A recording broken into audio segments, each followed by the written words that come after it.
Welcome to our channel Parvati's kitchen and blogs. వీడియోలోకి వెళ్ళే ముందు ఎవరైనా మన ఛానల్ని ఇంకా సబ్స్క్రైబ్ చేసుకొని వాళ్ళు ఉంటే తప్పకుండా సబ్స్క్రైబ్ చేసుకోండి.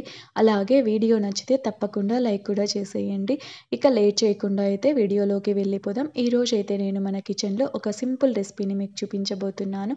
అదేంటంటే శనగల ప్రసాదం. ఈ శనగల ప్రసాదాన్ని కొన్ని ఆలయాలలో ఇలానే తయారు చేసుకొని నైవేద్యంగా సమర్పిస్తూ ఉంటారనమాట.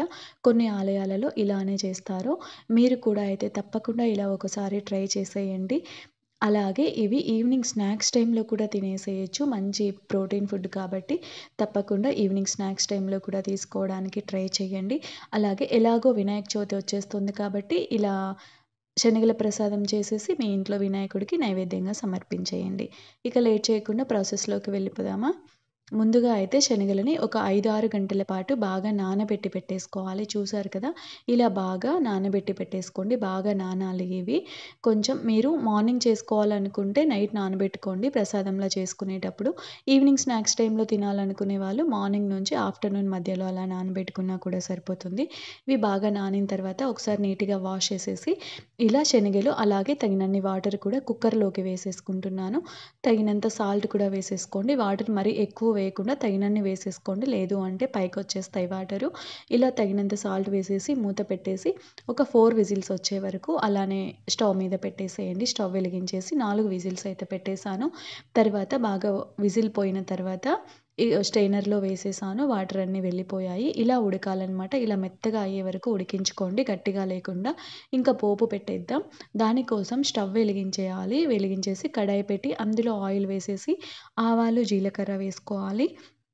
ఇవి చిటపటలాడిన తర్వాత ఇందులోకి మినపప్పు వేసుకోవాలి.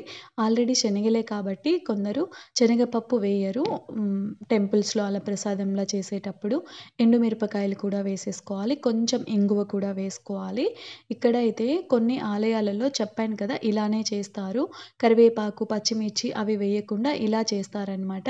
ఇవి వేసిన తర్వాత ఇందులోకి మనము ఉడికించి పెట్టుకున్న శనగలు కూడా ఇందులోకి వేసేసుకోవాలి. వేసేసుకొని ఇలా బాగా వేయించేసుకోండి. కాసేపు ఒక 3-5 నిమిషాల పాటు మీరైతే ఇలానే డైరెక్ట్‌గా ఇలా పోపు పెట్టేసిన తర్వాత దేవుడికి నైవేద్యంగా సమర్పించవచ్చు. లేదు అంటే ఇలా పచ్చి కొబ్బరి వేసుకొని అయినా కూడా చేసుకోవచ్చు. చాలా బావుంటుంది.